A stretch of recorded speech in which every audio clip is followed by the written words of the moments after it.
Hello students, இன்றைக்கி நம்ம பார்க்க போகிறது எலக்ட்ரோஸ்டாட்டிக்ஸ் சாப்டரோட introduction. What is electrostatics? Charges are at rest.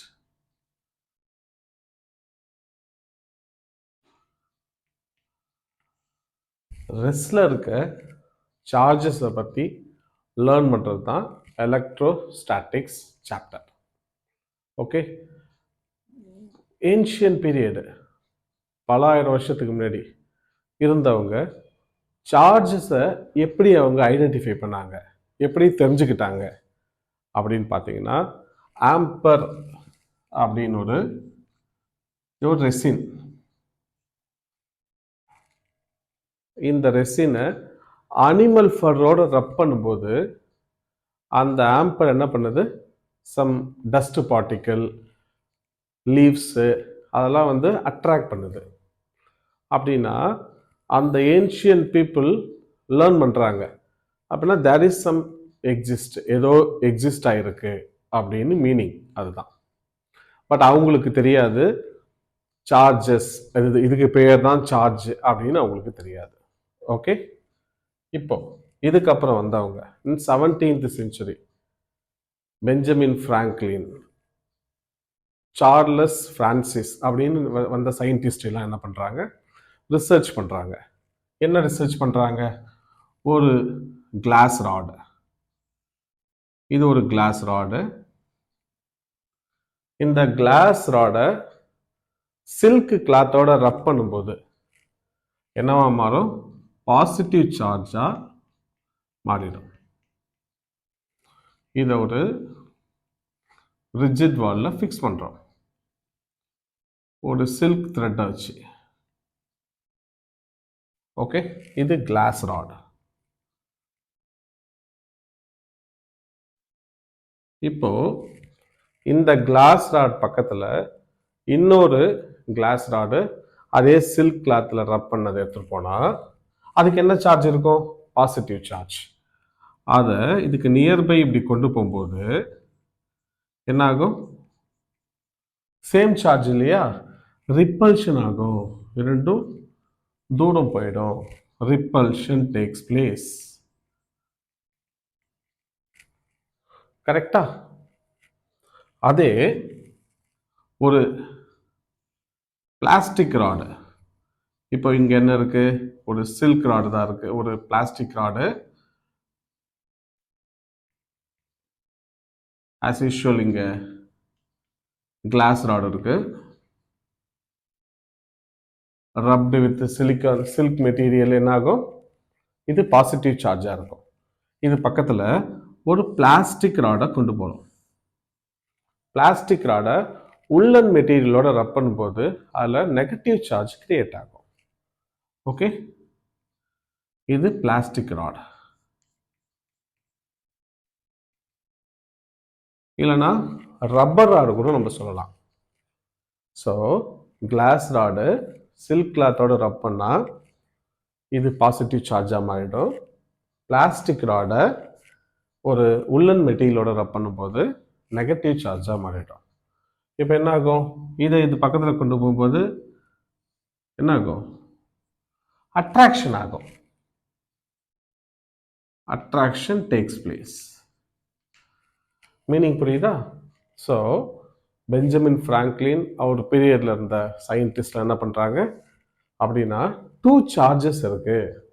ஒன்று பாசிட்டிவ் சார்ஜ், இன்னொன்று நெகட்டிவ் சார்ஜ். சேம் சார்ஜ் என்ன பண்ணும்? ரிப்பல் பண்ணும். ஆப்போசிட் சார்ஜ் என்ன பண்ணும்? அட்ராக்ட் பண்ணும். இப்போ அந்த பாசிட்டிவ் சார்ஜுக்கு பேரு என்ன சொல்றாங்கன்னா புரோட்டான். நெகட்டிவ் சார்ஜுக்கு பேரு எலக்ட்ரான். பாருங்க எப்படி கண்டுபிடிக்கிறாங்கன்னு. பாசிட்டிவ் சார்ஜுக்கு பேரு புரோட்டானு, நெகட்டிவ் சார்ஜுக்கு பேரு எலக்ட்ரான். கரெக்டா? இப்போ இதுலேயே போல இதே எக்ஸ்பெரிமெண்ட்ல பிளாஸ்டிக் ராட் நம்ம ஹேங் பண்றோம் அப்படின்னு வச்சுங்க. So plastic rod is a negatively charge. இப்போ இது பக்கத்துல அனதர் பிளாஸ்டிக் ராடை கொண்டு போகும்போது என்ன ஆகும்? இது plastic rod, another plastic rod, negative charge, same charge இல்ல, என்ன பண்ணும்? ரிப்பல் பண்ணும், ரிப்பல்ஷன். மீனிங் புரியுதா? ஸோ இப்படி தான் சார்ஜஸ் இருக்கு அப்படின்னு சொல்லிட்டு ஃபைண்ட் அவுட் பண்றாங்க. புரியுதா எப்படின்னு இது? ஸோ சேம் சார்ஜ் என்ன பண்ணும்? ரிப்பல் பண்ணும். ஆப்போசிட் சார்ஜ் என்ன பண்ணும்? அட்ராக்ட் பண்ணும். இதில் பாசிட்டிவ் சார்ஜ் சொல்றது பேர் வந்து புரோட்டான், நெகட்டிவ் சார்ஜ் சொல்றது வந்து எலக்ட்ரான். ஸோ இது எப்படி பாசிட்டிவ் சார்ஜ் சொல்றோம்? கிளாஸ் ராடை சில்கோட ரப் பண்ணும்போது எப்படி பாசிட்டிவ் சார்ஜாக மாறுது? ஒரு கிளாஸ் ராடை சில்க் ராடோட ரப் பண்ணும்போது இதில் இருக்க எலக்ட்ரான்ஸ் என்ன ஆகும்? சில்க் ராடுக்கு மூவ் ஆகிடும். ஸோ ஒரு கிளாஸ் ராட்ல இருந்து எலக்ட்ரான்ஸு சில்க்குக்கு மூவ் ஆயிடுச்சுன்னா, சில்க் த்ரெட்டுக்கு மூவ் ஆயிடுச்சு, சில்க் கிளாத்துக்கு மூவ் ஆயிடுச்சுன்னா இது பாசிட்டிவ் சார்ஜாக மாறிடும். அதே போல் இங்கே பாருங்க, ஒரு plastic rod rubbed with woollen material என்ன ஆகும்? உள்ளன் மெட்டீரியல்ல இருந்து எலக்ட்ரான்ஸை இது கெயின் பண்ணிடும் பிளாஸ்டிக் ராடு. அப்போனா இது நெகட்டிவ் சார்ஜ் ஆகிடும், உள்ளன் மெட்டீரியல் வந்து பாசிட்டிவ் சார்ஜாக மாறிடும். மீனிங் புரியுதா? ஸோ இதான் வந்து பேசிக். இப்போ நம்ம பேசிக்கா சின்ன கிளாஸஸ்லாம் படிச்சிருக்கோம். சார்ஜஸ் ஜென்ரலா எல்லா எலமெண்ட்டும் இந்த universe is made up of atoms. So ஆட்டம்னா என்ன அர்த்தம்? சென்டர்ல nucleus,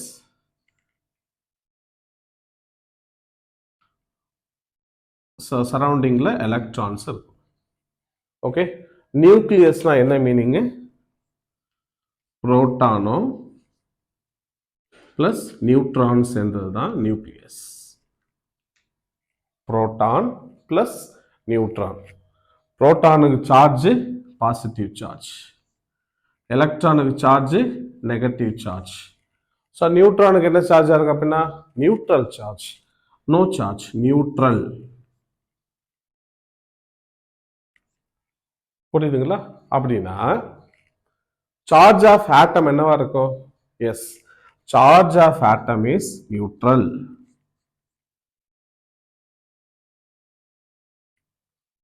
atom is neutral.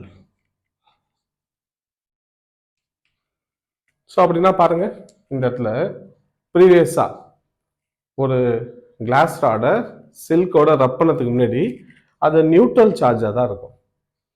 So இப்போ ரப் பண்ணும்போது என்ன ஆகும்? இதில் இருக்க எலக்ட்ரான்ஸு சில்க் கிளாத்துக்கு போயிடும். போயிடுச்சுன்னா என்ன ஆகிடுது? இது பாசிட்டிவ் சார்ஜாக மாறிடும். சில்க் கிளாத் என்னவா மாறிடும்? நெகட்டிவ் சார்ஜாக மாறிடும். அதே போல் plastic rod rubbed with woollen material என்ன ஆகும்? உள்ளன் மெட்டீரியல் எலக்ட்ரான்ஸை கெயின் பண்ணிக்கும் பிளாஸ்டிக் ராட்லேருந்து.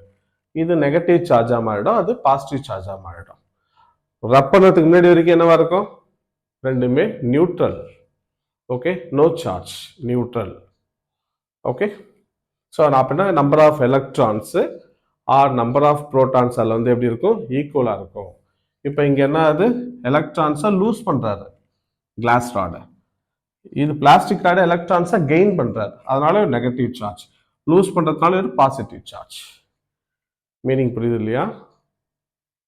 ஸோ இதுதான் வந்து fundamental of electrostatics. Charges are at rest, அதை பற்றி படிக்கிறது தான் வந்து எலக்ட்ரோஸ்டாட்டிக்ஸ் சாப்டர்.